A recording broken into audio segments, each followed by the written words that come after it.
The year of extremes, a global tale of climate devastation is here. In 2024, the world was shaken by a series of catastrophic weather events.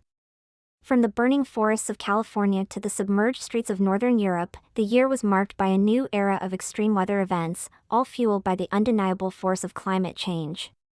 Communities, economies, and lives were transformed in ways we had never seen before. This is the story of how our world was impacted by these disasters, a year when nature's fury showed no mercy, and the devastating effects of climate change were felt everywhere. The Amazon struggle, drought in Brazil. The year began with a shocking crisis in the Amazon. A fierce drought in Brazil left the Amazon River, once a lifeline for countless communities, dwindling to a shadow of its former self. The rivers that ran through towns like Humeda and Manacapuru ran so low that boats, which normally navigate these waters, were left stranded on dry land. The Great Rio Negro, once a powerful force, had shriveled into a mere trickle, causing ripple effects across the entire region. For the people living along these waters, this wasn't just a change in weather, it was a way of life under threat. Many relied on the river for transport, trade, and even drinking water. With no rain and the river reduced to mud, people were forced to walk across dry riverbeds to fetch water, a task that had once been unimaginable. The Amazon was in the grip of a deadly drought, and it would take more than just rain to heal the damage it caused. Typhoon Yagi, devastation in Vietnam. As Brazil was reeling from its water crisis, the other side of the world faced its own destructive forces. Typhoon Yagi struck northern Vietnam with violent winds and relentless rains.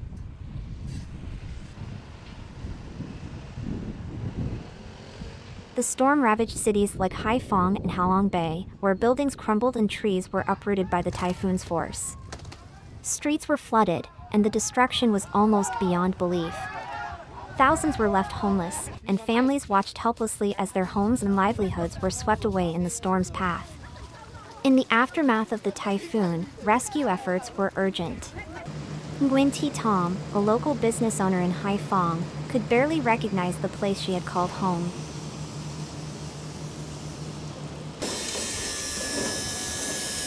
The businesses she had spent years building were destroyed, and she and her neighbors were left picking up the pieces.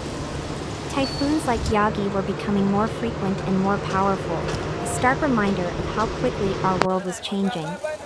Nigeria underwater, the flooding of Borno.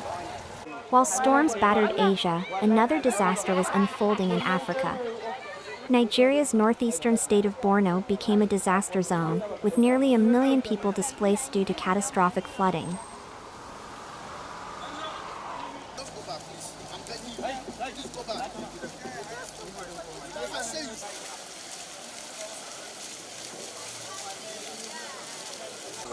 Floodwaters submerged entire villages, leaving roads and vehicles abandoned in the rising waters. Rescue teams fought to reach those trapped, using fire trucks to ferry displaced families to higher ground.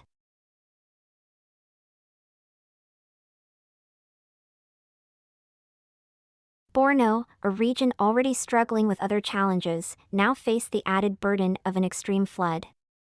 The scale of the flooding was so severe that entire communities were forced to evacuate to temporary shelters. With food, water, and medical supplies running low, the people of Borno found themselves at the mercy of both nature and the lack of infrastructure. The flooding, caused by increasingly erratic rainfall patterns, was a powerful reminder of how vulnerable regions can become when climate change amplifies extreme weather. The floods of Europe, a continental crisis. By the fall of 2024, Europe was also experiencing the devastating effects of climate change.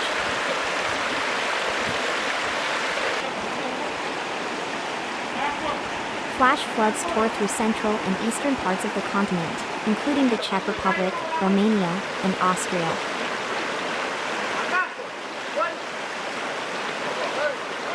Rivers overflowed their banks, sweeping away homes, roads, and bridges.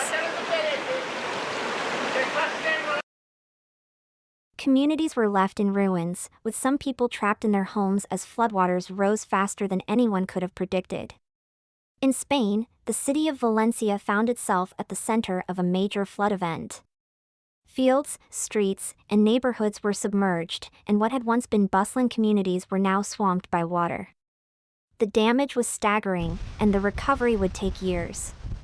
Farmers, whose crops were wiped out, faced an uncertain future, and residents had to rebuild from scratch, without even the basic resources they needed to begin. Across the continent, similar stories played out. Flooded homes, submerged cars, and destroyed infrastructure became a grim reality in many places. Cities that had never before faced such extreme weather found themselves unprepared for what had arrived. This was no longer a rare event but a new normal, forcing countries to rethink how they manage their water resources and prepare for future disasters.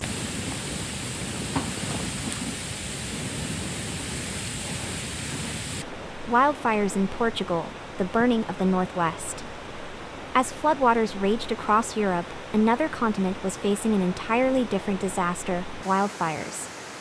In September 2024, wildfires burned through thousands of acres of forest in Portugal.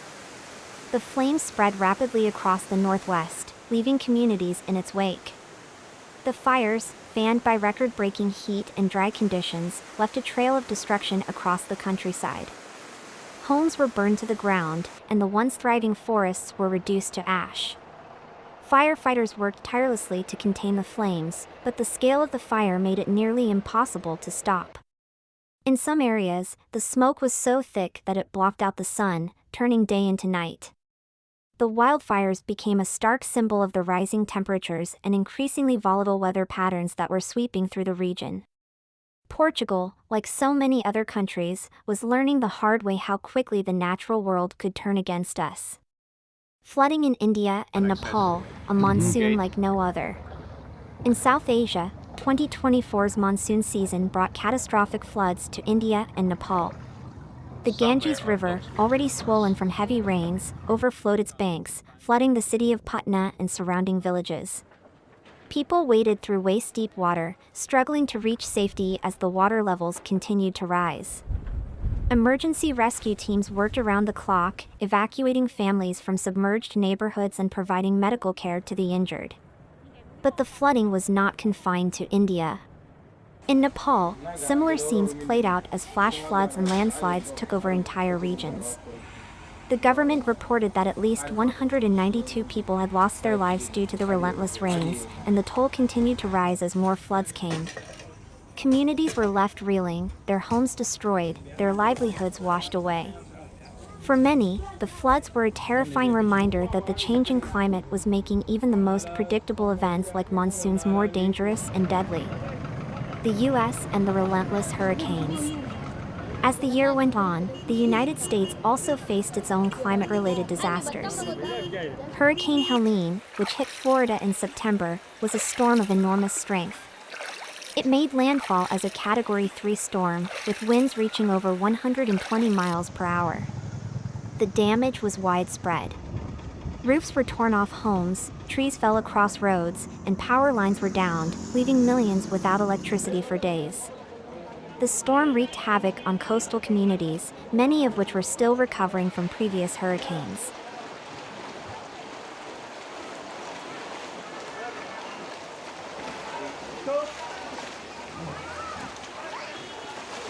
Then, in October, Hurricane Milton hit the state even harder. It caused massive flooding across 51 counties, leaving behind a scene of devastation. Thousands of homes were destroyed, and the agricultural industry was decimated.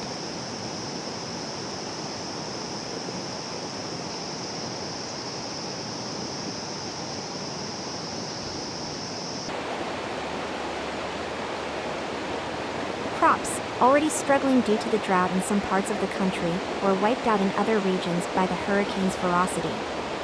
The destruction caused by these storms was not just physical, it was emotional. Families lost homes, businesses were wiped out, and the recovery process seemed endless. For many, it was the second or third time in just a few years that they had faced such destruction, a cycle of storms that seemed to grow worse with every passing year. California wildfires, a state on fire. Meanwhile, California, already familiar with the destructive force of wildfires, was once again battling raging flames. By November, more than 8 million acres of land had burned, nearly 3 times the average for previous years. The fires were more intense and more widespread, fueled by a combination of extreme heat and years of drought conditions. The flames moved fast, and entire neighborhoods in cities like Los Angeles were left in ruins. The devastation was felt not just by those who lost their homes, but by the entire state.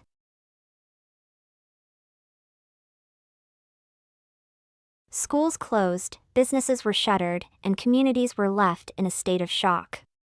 The fires did not just threaten the natural environment, they threatened the very fabric of society. As more homes burned and more acres of forest were lost, it became painfully clear that California's struggle with wildfires had reached a critical point. The Philippines, a typhoon-hit nation. In the Philippines, a series of powerful typhoons arrived in the latter part of 2024, one after another. Hundreds of thousands of people were forced to evacuate their homes as the storms pummeled the islands. In Casiguran and Cagayan province, the typhoons brought fierce winds and torrential rains, flooding entire towns and leaving residents stranded in shelters. For the people of the Philippines, these typhoons were part of a grim cycle of destruction that seemed to come every year, each one more devastating than the last. The global toll of 2024. By the end of 2024, it was clear, the world had been forever changed. The droughts, floods, hurricanes, wildfires, and typhoons of the year were not isolated incidents, they were part of a larger pattern. Climate change was no longer a distant problem, it was here, and it was happening now.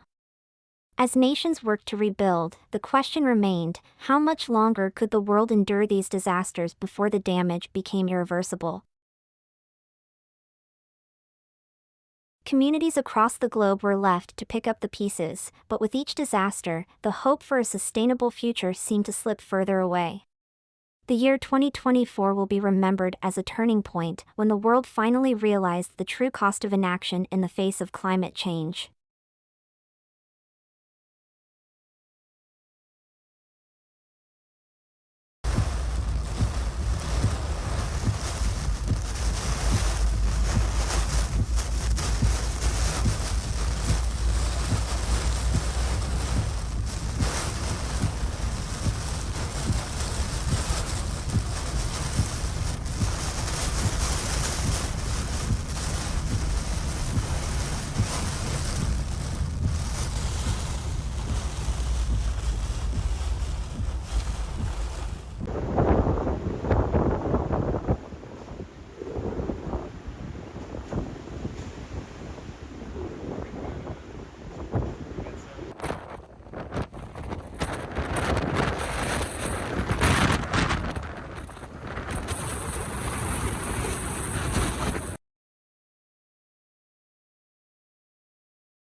Moi, 80, on fait du stock. D'accord. Et du coup, ça c'est tout. Tout Voilà. On a dit les tâches. On va apprendre.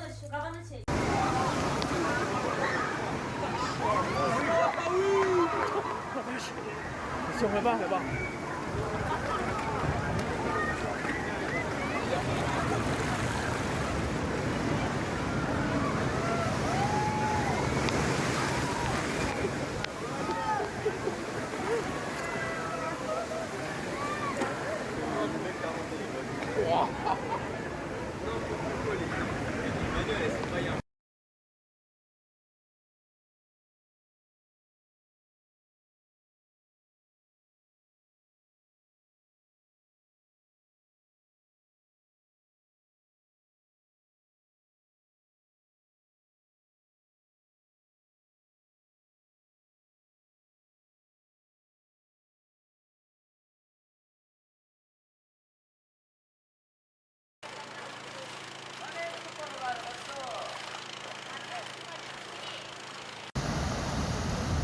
Guarda quel fatto.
Vamos a hacer esto, vamos a subir todo.